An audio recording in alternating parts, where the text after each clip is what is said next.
नमस्ते। धूमपान विधि और तांबुल सेवन के बाद दिनचर्या में अभ्यंग करने के लिए कहा गया है। अभ्यंग यानी कि संपूर्ण शरीर की तेल से मालिश करना। दिनचर्या का यही एक अंग है जिसे लोग जानते हैं और समझते हैं। अभ्यंग को आजकल मसाज के नाम से जानते हैं। आजकल जगह जगह पर मसाज पार्लर खुले हैं, परंतु आयुर्वेद शास्त्र में जो अभ्यंग अभिप्रेत है और मसाज पार्लर में किया जाने वाला मसाज, इनमें बहुत ज़्यादा फ़र्क है। अभ्यंग के लिए तरह तरह के औषधि सिद्ध तेलों का प्रदेश के भिन्नता अनुसार, प्रकृति अनुसार या फिर व्याधि अनुसार उपयोग किया जाता है। सामान्यतः तिल तेल का उपयोग अभ्यंग के लिए किया जाता है, परंतु स्वास्थ्य बनाए रखने के लिए प्रकृति अनुसार, प्रदेश अनुसार या फिर व्याधि अनुसार वैद्य की सलाह लेकर अगर विशिष्ट औषधियुक्त तेल का अभ्यंग के लिए उपयोग किया जाता है तो उससे बहुत ही अच्छा लाभ मिलता है। अभ्यंग के लिए लिया जाने वाला तेल सुकोष्ण करके ही उपयोग में लाना चाहिए। अभ्यंग करने के लिए कम से कम आधा घंटे का समय लगता है। अभ्यंग करते समय प्रतिलोम गति से ही तेल लगाना है, यानी कि गर्दन की तरफ से लेकर नीचे पैरों तक। जिन्हें समय की कमी नहीं है उन्होंने नित्य अभ्यंग करना चाहिए, परंतु व्यस्तता की वजह से अगर आधे घंटे का समय भी रोज नहीं निकाल पा रहे हैं तो एटलीस्ट हफ्ते में 2 बार अभ्यंग ज़रूर करना चाहिए। जैसे सभी लोग वीकेंड पर कहीं घूमने जाने के लिए या फिर कहीं भी होटल में पार्टी करने का प्लान करते हैं, वैसे ही हेल्दी रहने के लिए यानी कि स्वास्थ्य बनाए रखने के लिए एटलीस्ट वीकेंड पर अभ्यंग नित्य करें। अभ्यंग करने के बाद 1 या 1.5 घंटे बाद गर्म पानी से स्नान करना है। अभ्यंग करने के बाद शरीर तैलीय महसूस होता है, उससे दिन भर काम करते समय थोड़ी असहजता महसूस हो सकती है। इसीलिए स्नान करते समय औषधि युक्त उपटन यानी कि उद्वर्तन का उपयोग करना चाहिए। आजकल सभी लोग स्नान के लिए साबुन का उपयोग करते हैं। अभ्यंग करने के बाद अगर हम साबुन से नहाते हैं तो अभ्यंग से जो स्किन में ऑयल एब्जॉर्ब हुआ है वो तुरंत ही नष्ट हो जाता है, और अभ्यंग करने से जो हमें फ़ायदे मिलने वाले हैं वो नहीं मिलते। इसीलिए अभ्यंग करने के बाद औषधि युक्त उपटन यानी कि उद्वर्तन का उपयोग करना है, न कि साबुन का। अब आप कहेंगे अभ्यंग के क्या फ़ायदे हैं? आयुर्वेद में अभ्यंग के ऐसे फायदे बताए गए। अभ्यंगम आचरेत नित्यम सजराश्रमवातः दृष्टि प्रसाद पुष्ट्यायुः स्वप्न सुत्वकत्व दार्ढ्यकृत। इसका अर्थ ऐसा है, नित्य अभ्यंग करने से जरा यानी कि वार्धक्य जल्दी नहीं आता। आजकल देखते हैं 30+ होने के बाद ही बाल सफ़ेद हो जाते हैं, हड्डियों में कमियां आ जाती हैं। ये जो लक्षण हैं ये वार्धक्य के लक्षण हैं। अगर हम नित्य अभ्यंग करते हैं तो ये लक्षण इतने जल्दी नहीं आते हैं। उसके बाद अभ्यंग करने से श्रम दूर होता है, यानी कि थकान दूर होती है, ऐसे कहा गया है। आजकल हमें डेली जॉब पर जाने के लिए बहुत ज़्यादा ट्रैवलिंग करनी पड़ती है, उससे भी थकान होती है। अगर हम नित्य अभ्यंग करते हैं तो ये थकान तुरंत दूर हो जाती है और स्फूर्ति महसूस होती है। इसीलिए अगर कोई ज़्यादा मेहनत वाला काम करता है, कोई मार्केटिंग में है, ज़्यादा घूमना पड़ता है या फिर कोई खेती का काम करता है, तो उसने नित्य अभ्यंग करना बहुत ज़रूरी है। नित्य अभ्यंग जो है वो वातहर बताया गया है, यानी कि वो वात दोष को कम करता है। इसीलिए बहुत सारी वात व्याधियों में हम वैद्य जो है वो रुग्णों को स्थानिक तौर पर, यानी कि अगर घुटनों में दर्द है, कमर में दर्द है, तो वहाँ पे लगाने के लिए औषधि सिद्ध तेल देते हैं या फिर संपूर्ण शरीर में अभ्यंग करने के लिए कहते हैं।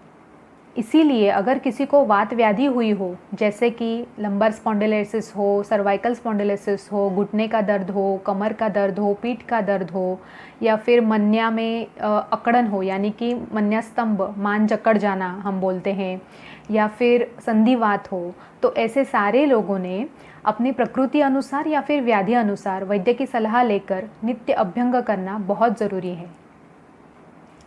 नित्य अभ्यंग करना जो है वो दृष्टि प्रसादक बताया गया है, यानी कि नित्य अभ्यंग करने से दृष्टि अच्छी रहती है और कोई नेत्र विकार भी नहीं होते।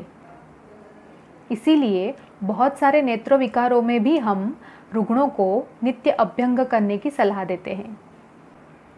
नित्य अभ्यंग करने से शरीर को पुष्टि मिलती है, यानी कि शरीर बलवान होता है।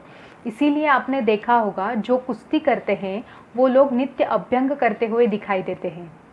इसीलिए अगर किसी व्यक्ति को स्पोर्ट्स में करियर करना है या फिर जो स्पोर्ट्स खेल रहे हैं उन्होंने नित्य अभ्यंग करना बहुत ज़रूरी है। उससे उनके शरीर में पुष्टि बनी रहती है और उनको कोई इंजुरीज भी जल्दी नहीं होती। उसके बाद कहा गया है नित्य अभ्यंग करने से आयुष्य की पुष्टि होती है, यानी कि आयुष्य की वृद्धि होती है। यानी कि नित्य अभ्यंग करने से हमारी रोग प्रतिकार शक्ति जो होती है वो भी बढ़ती है। इसीलिए बहुत सारे रुग्णों को जो व्याधि हुई है वो पूर्णतः नष्ट होने के लिए या फिर जो व्याधि हुई है वो पुनः न हो इसके लिए और उनकी शरीर में व्याधि प्रतिकार क्षमता बढ़ने के लिए हम उनको दिनचर्या में नित्य अभ्यंग करने की सलाह देते हैं। उसके बाद ऐसे बताया गया है कि नित्य अभ्यंग करने से निद्रा जो है वो बहुत अच्छी आती है। इसीलिए अगर कोई निद्रा नाश के पेशेंट है, यानी कि इंसोम्निया के पेशेंट्स है, डिप्रेशन के पेशेंट है या फिर कोई मानसिक व्याधि हुई है उसके वजह से भी कभी कभी निद्रा नाश होता है, तो इन सभी रुग्णों में नित्य अभ्यंग करने से बहुत अच्छा लाभ होता है। अभ्यंग करने से त्वक प्रसादन होता है, यानी कि त्वचा जो है वो अच्छी और मुलायम रहती है। आजकल युवतियां और महिलाएं जो हैं वो त्वचा नरम और मुलायम रहने के लिए पेट्रोलियम जेली का उपयोग करते हैं। वो केमिकल प्रोडक्ट होने के कारण त्वचा का पोषण करने के बजाय वो त्वचा में विघटनात्मक प्रक्रियाओं को बढ़ावा देती है।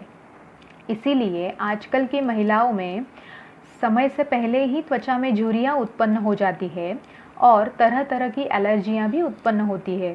त्वचा इतनी संवेदनशील हो जाती है कि जिसे सूर्य प्रकाश भी सहन नहीं हो पाता, त्वचा पर लालिमा उत्पन्न हो जाती है और खुजली उत्पन्न हो जाती है, जिसे फोटोसेंसिटिव डर्मेटाइटिस कहा जाता है।